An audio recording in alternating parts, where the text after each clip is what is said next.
साडी नेसताना तुमच्यासोबत पण असं होतं का? म्हणजे मानेजवळची प्लीट लूज होणे, कमरेजवळ भाग फिटिंग येण्यासाठी कोणती निरी खोचावी लागते, किंवा पदरामधली आतमधली जी प्लीट आहे ती बाहेर येते, यासाठी काय ट्रिक वापरावी लागेल, आणि समोरच्या निऱ्या जेव्हा जास्त पसरतात तेव्हा एक्झॅक्ट पिन कुठे लावावी. नमस्कार, पुन्हा एकदा स्वाती स्टाईलमध्ये मनापासून स्वागत. आणि आज आपण हे सर्व प्रॉब्लेम एका व्हिडिओमध्ये बघणार आहोत. तर व्हिडिओ खूप हेल्पफुल होणार आहे. तर व्हिडिओ आवडला तर प्लीज लाईक करा, आपल्या चॅनलला सबस्क्राईब करा आणि बेल बटन प्रेस करायला विसरू नका. तर यासाठी बघा, मी इथे घेतलेली आहे काठपदराची सिल्क साडी. आता ही साडी नेसण्या अगोदर मी तुम्हाला दाखवले की मी चप्पल किंवा सँडल घालायचं आहे. आता मी ते सँडल घातलेलं आहे आणि साडी खोचताना आपल्याला एकदम अशी वरती चप्पलच्या किंवा एकदमच खाली असे न खोचता आपल्याला थोडीशा प्रमाणात चप्पल दिसावी या हिशोबाने आपल्याला साडी समोरून खोचून घ्यायची आहे. त्यानंतर आपल्याला पाठीमागून सुद्धा अशी साडी खोचून घ्यायची आहे.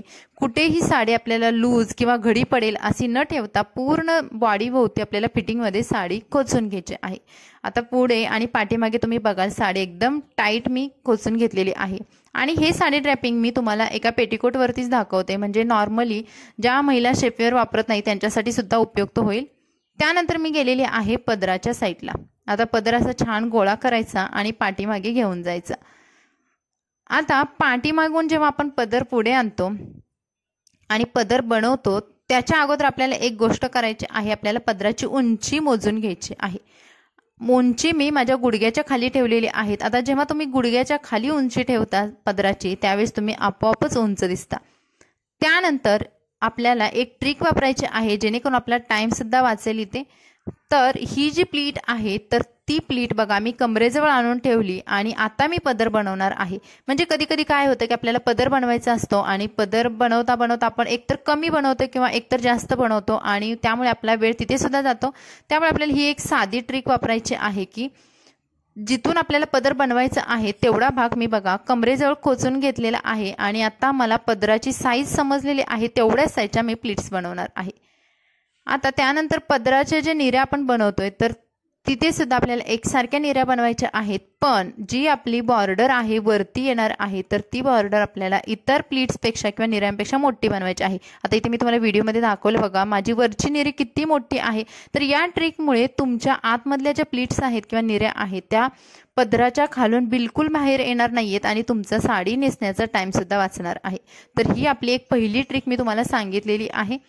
तर याच पद्धतीने सर्व प्लीट्स छान अशा गोळा करायच्या, हाताने प्रेस करायच्या किंवा तुम्ही पायावरती ठेवून सुद्धा छान हाताने अशा प्रेस करून घेऊ शकता. हा आपला छान पदर बनवून झाल्यानंतर आता दोन भागामध्ये पदर बनवायचा आहे, कारण एक भाग आपण वरती बनवलेला आहे आणि त्यानंतर बघा खांद्याजवळ जिथे मी माझी साडी पिन लावणार आहे साडीसोबत तर त्या भागाचं मी मेजरमेंट करून तिथून मी पुन्हा प्लीट्स बनवलेले आहेत. म्हणजे यामुळे काय होईल इथे सुद्धा माझा पुन्हा वेळ वाचेल, कारण पिन कुठे लावायची आहे हे जर आपल्याला समजलं तर त्या हिशोबाने आपण प्लीट्स बनवण्याचा टाइम सुद्धा वाचतो. त्यानंतर हा जो पदर आहे तो माझ्या ब्लाऊज सोबत मी पिनाने सिक्युअर केलेला आहे. आता इथे पिन लावताना मी तुम्हाला दाखवलंय एक्झॅक्ट जिथे माझी नॉड आहे ब्लाऊजची तिथेच मी पिन लावलेली आहे. या ट्रिकमुळे काय होईल की आपला पदर आहे तो खांद्यावरून खाली घसरणार नाही किंवा पुढच्या साईडला पडणार नाहीये.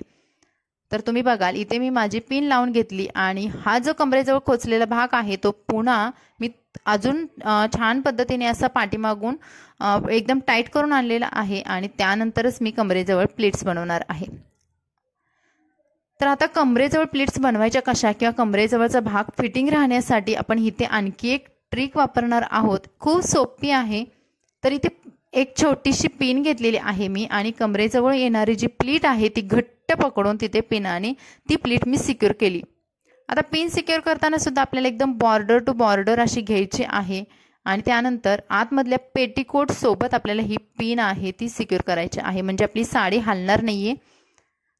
त्यानंतर साडी फिटिंगमध्ये राहावी यासाठी आपल्याला एक छोटीशी ट्रिक करायची आहे की असा थोडासा भाग उचलून आपल्याला आपल्या उजव्या साईडला हा भाग खोचून घ्यायचा आहे आणि त्यानंतरच आपल्याला अशा प्लीट्स करायच्या आहेत. यामुळे काय होईल की कमरेजवळ येणारा जो भाग आहे तर तो फुगणार नाही किंवा आतमध्ये जे छोटासा निऱ्या केल्यानंतर भाग राहतो तर तो सुद्धा लूज राहणार नाही आणि आपली साडी एकदम डाव्या पायावरती फिटिंग राहील. त्यानंतर मध्यम साईजच्या मी छान निऱ्या केल्या आणि वरची जी प्लीट आहे ती इतर प्लीट्सपेक्षा मोठी बनवणार आहे. आता सर्व प्लीट्स छान पद्धतीने गोळा करून झाल्यानंतर मी तुम्हाला दाखवते की वरची प्लीट बघा मी किती मोठी बनवलेली आहे, कारण आपल्या उजव्या साईडला जास्त साडीचा जो भाग राहिलेला आहे आणि तो भाग आपल्या उजव्या पायावरती फुगीर दिसेल हे टाळण्यासाठी छान आपल्याला मोठी प्लीट वरची बनवून घ्यायची आहे आणि यामुळे साडी फिटिंग पण राहील आणि जास्त घोळदार सुद्धा दिसणार नाहीये।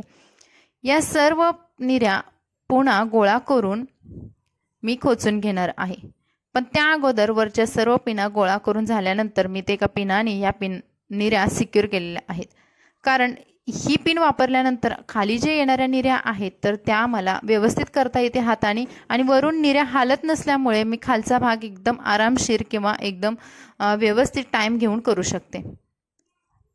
खाली जे येणाऱ्या निऱ्या आहेत तर त्यांची जी बॉर्डर असते ती थोडीशी फुगीर असते किंवा जर कडक असेल तर आपल्याला पटकन होत नाहीयेत निऱ्या, तर अशा वेळेस तुम्ही सर्व निऱ्या एकावरती एक ठेवून हाताने प्रेस करून घ्या। ह्या झालेल्या सर्व निऱ्या आपल्या बेली बटनच्या उजव्या साईडला खोचून घ्यायच्या आहेत। आता तुम्ही बघाल इकडे कुठेही आपला एक्स्ट्रा भाग राहिलेला नाही आणि साडी छान अशी खोचून आणि नेसून झालेली आहे। त्यानंतर येते आपली टिप नंबर 3। जेव्हा पूर्ण साडीच नेसून झालेली आहे आणि तेव्हा कळतं की आपली जी मानेजवळची प्लीट आहे ती थोडीशी लूज झालेली आहेत, अशा वेळेस काय करायचं की ही प्लीट आहे ती आतमध्ये थोडीशी फोल्ड करून घ्यायची। तुम्ही बघाल साधारणतः 1 इंचाच्या अंतराची मी ही प्लीट फोल्ड करून घेतली आणि तिथे पिनाने आतमधल्या साईडवरून ब्लाऊज सोबत ही प्लीट आहे ती सिक्युअर करून घेतली। आता इथे आतमधून आपण पिन लावल्यामुळे पिन पण दिसत नाहीये आणि इथे जो थोडासा वेगळा भाग झालेला आहे तो सुद्धा इतर प्लीटच्या आतमध्ये लपून जाईल। आता तुम्ही बघाल एकदम सोप्या पद्धतीने ही सुद्धा आपली टीप आहे कव्हर मी केलेली आहे आणि आपली जी साडी आहे ती मानेजवळची प्लीट आहे ती अजिबात हलणार नाहीये। त्यानंतर टीप येते 4 नंबरची। जेव्हा समोरच्या निऱ्या खूपच पसरतात आणि त्यावेळेस आपल्याला ॲक्च्युली कळत नाही की आपण पिन कुठे लावावी, तर पिन लावताना आपल्याला आतमधल्या जो पेटीकोट आहे आणि जी साडी आहे त्याच्यासोबत ही पिन लावून घ्यायची, म्हणजे तुमच्या निऱ्या आहे ते समोरून बिलकुल पसरत नाहीयेत। आणि आता तुम्ही बघाल आपली ही साडी नेसून झालेली आहे एकदम परफेक्ट। तुम्ही खालच्या निऱ्या सुद्धा बघाल आणि पूर्ण साडी नेसून झाल्यानंतर मी तुम्हाला याचा पाठीमागचा लुक सुद्धा शेअर केलेला आहे। पाठीमागून सुद्धा तुम्हाला कुठेच लूज दिसणार नाहीये साडी। तर मैत्रिणींनो, हा होता आपला आजचा व्हिडिओ। कमेंट्समध्ये सांगा कसा वाटला। चला भेटून नवीन व्हिडिओमध्ये।